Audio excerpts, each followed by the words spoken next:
Now, with the sun promising to show its face more and more as we head towards summer, great news for all gardeners. The BBC Gardeners World Live will be back at the NEC in Birmingham from Thursday the 15th to Sunday the 18th of June.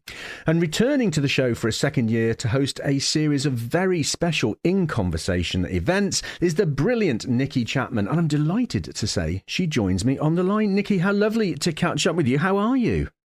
I'm really well, thank you. And I'm really enjoying the fact that the weather is changing and we are looking from spring into summer to getting out into our gardens. And honestly, what a delight to be back at Gardeners World Live. Absolutely. Now, it's been some journey for you, hasn't it, Nikki, from pop idol to plant pots, if I can put it that way. I like what you did there. I like that, yes. Do you know what? I was doing Pop Idol and they asked me to actually look at this competition. It was with Alan Titchmarsh and Dermot Gavin, and it was called Pot Idol. So we like what they did there as well. And I went in and I judged the ultimate plant. And then I did a little piece for BBC Breakfast News behind the scenes. And the RHS and the BBC both liked what I did and said, look, we know you're not an expert, but you're obviously very passionate about gardening and being outdoors. Would you like to be involved with the Chelsea Flower Show? And then from that, it really has snowballed. So I am a passionate gardener.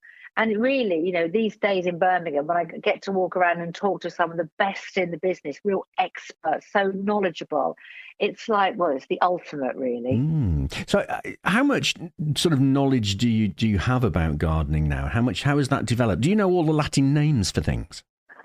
Now, you ask me a Latin name and I fall apart. Is it absolutely? And I just...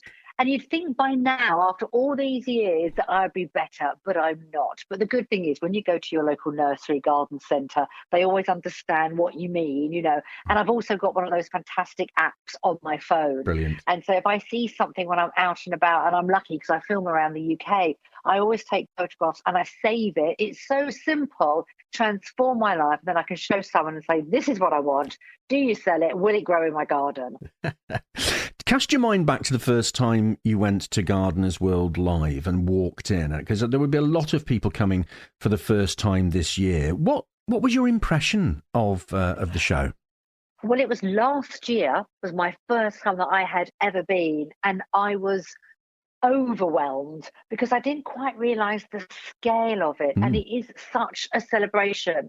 And the thing is, when you walk into places like that, you think, okay, I'm going to be, you know, like, I'm going to see the best, I'm going to see the most fantastic plants, the new launches. But in actual fact, it is a great entertainment experience because you've got the floral marquee. You've also got the cooking section, which is brilliant, which people absolutely love. You've got beautiful borders. There's a theme every single year. There's lots going on. And that's what I love, because there was something for everybody. But because it's so large, once you've had enough of one area or you've shopped to your heart's delight, you can take a breather, get a drink, and then you can walk to a different section of the ground and see something completely different. And that's what I love. It was a boiling hot day when I first ventured up last year. And the first, I had a shopping list as long as your arm. And I'm thinking, I'm meant to be doing some research here. I'm not meant to be working out what I'm going to buy for my garden. And are you a buyer? Did you go away with carrier bags full of stuff? I did, yes. On the Sunday, my car was heaving and I'd already cherry-picked what I wanted to buy. But what I was really taken in by, because I'm very fortunate, you know, you kindly mentioned that I'm hosting the talks there and I'm talking to Monty, or it might be Alan Titchmarsh, it could be Francis, Adam Frost, Cal Klein, but also the growers and the designers and the people that are there on the floor. They have got so much time. There was an orchid specialist who must have spent 20 minutes with me explaining why I have some sort of green fly or something on my orchids and what I can do to keep them, which is kind to the planet, but also managing to make them survive. And there's just so much expert knowledge. And everybody has time for you. That's the thing with it. You know, they're there because they want to be there. And that's what's so lovely. Gardeners love to chat, don't they? And every day's a learning day in the garden. I've spoken to many of the names of the people that you're going to be talking to. I've spoken to as well. And they all say the same thing. No matter how much you know, every day is a learning day. Yeah, exactly. And not everybody has a garden. You might have house plants. There's a big thing now is if you own a plant, you are a gardener. Being a spider plant, in your kitchen or your bathroom, or whether you're lucky enough to have, say, a quarter of an acre, which I certainly don't. I've got an urban garden. But that's the lovely thing. People want to help you. And they're not necessarily just wanting to get a buy out of you, a purchase. They're genuinely interested in what you are growing. Mm. And the one thing that I got last year, which I'm sure we're going to see more of this year, is that because of the extremes of temperature that we're having, it's working with nature. If this doesn't work in your garden, don't worry. You might have grown it for the last 5 or 10 years, or you might even be new to gardening. But you know what? Working with your climate, we're not so structured anymore. And that's what I like. Mm. The fact that, different places in the country can grow different things. So you've got the shopping, you've got stages, you've got demo areas, you've got gardening advice, but you've also got sort of family fun, and you've got the good food show summer with all the top experts there as well. So once when you've done your shopping and you've spoken to some experts, you can go and watch some food demonstrations and perhaps have something to eat. Mm. Now, I saw a feature in a well-known magazine recently about your garden, which looks fascinating. It's got a tropical theme to it, hasn't it? Tell me about that. Do you know what? I'm so pleased. About 3 years ago, we decided to redesign the garden. And I thought, well, I know what I want. I know how I want to use my garden, but I'll get somebody in that really knows about it. So I asked Mark Gregory, who's a very good friend of mine. We filmed a Channel 5 show together. And I said, I want a wildlife friendly garden. It's really small. I want trees. And because I've got a small garden, can we design something around that? I want it to be bee friendly. I want more plants. I want more shrubs. But I also want it to be an area that I can relax in and have entertaining space or perhaps work out there. Mm. And so I'm delighted with it. And what's so beautiful about when you're starting afresh with a garden is looking at it. And not everybody needs to have a brand new garden. You can adapt your own. But rather than having a huge hedge or a fence, I've got some pleach trees in, hornbeam pleach trees, which the birds love. So wildlife friendly, beautiful. I wanted more trees in my garden, but also give me that sense of privacy at the end of my garden as well. And it's a practical space. It's got lots of colour. It's vibrant. It's seasonal friendly. I want something that's going to look beautiful all year round. And I think we've achieved it. Certainly the photographs that I saw, it looks absolutely amazing.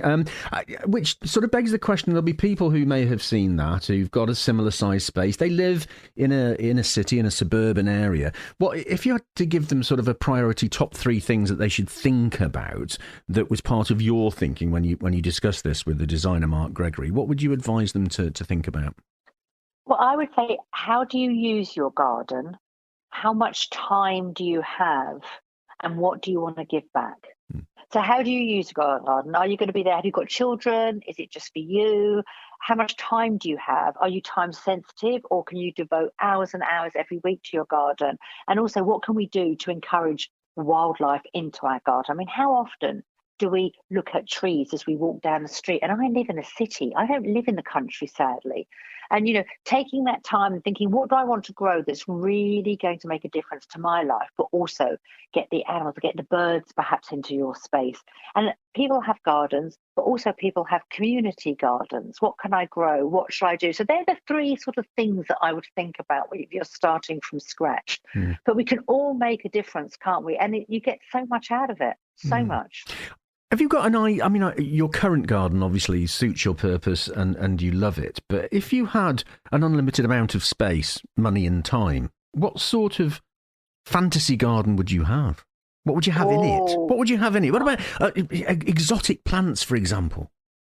What a brilliant question. Well, if I had a lot of money and a lot of space, I would have different sort of sections. I would want a walled garden. I'd want to grow my own edibles. I would love that. And I'd want flowers for sort of 8 or 9 months of the year. But you're going to need quite a big walled garden for that, or certainly a lot of space. Definitely a walled garden. I would have a wild meadow. You see, I'm really going to town now because you've given me acres here. So I definitely have a wild meadow which I can leave, which would be amazing, and plant loads of wild seeds there and just enjoy. I'd have an orchard as well, because obviously time and money is no option to us with this fantasy garden. And then closer to me, I'd go for lots of bursts of colour. I want interest 12 months of the year. I would have areas that we could entertain in, we could eat in, we could relax in. Not necessarily a huge fan of lawns, is the truth. There might be a little bit of lawn there, but not really that bothered. But some beautiful beds with flowers and shrubs and trees that would flourish in the climate where I live, which is West London. So I'd want to be realistic as well. And then, because I'd have a few pennies left over in my back pocket, I would get an expert gardener to come around regularly and help me prune and keep it looking beautiful, because I always need an expert by my side. Absolutely. How about that? That's fantastic. What a great imagination you've got. And you've put your Christmas wish list out there early, I'll Nikki, start haven't you? BBC Gardeners World Live is back at the NEC in Birmingham from Thursday the 15th to Sunday the 18th of June. Lots of information on the website bbcgardenersworldlive.com. Importantly, of course, as how you can buy tickets. And remember that tickets also include entry into the BBC Good Food Show Summer. And Nikki, you've already told us about your fantasy garden, which would include some of your grow your own. Entry to this show gets you into Good Food Show Summer. Are you a foodie as well? Definitely, absolutely, definitely. When I do the In Conversations with, so be it Monty or Alan Titchmarsh, we're standing there on a stage, and if I look out, you can see all the fantastic stands where the food is. And when I finish my last talk, which is probably around 4 o'clock, I head to the food stands. Absolutely, yeah. So, and I get fed at the end of the day, which is wonderful. And if they catch my eye, they always welcome me up on stage, which is even nicer.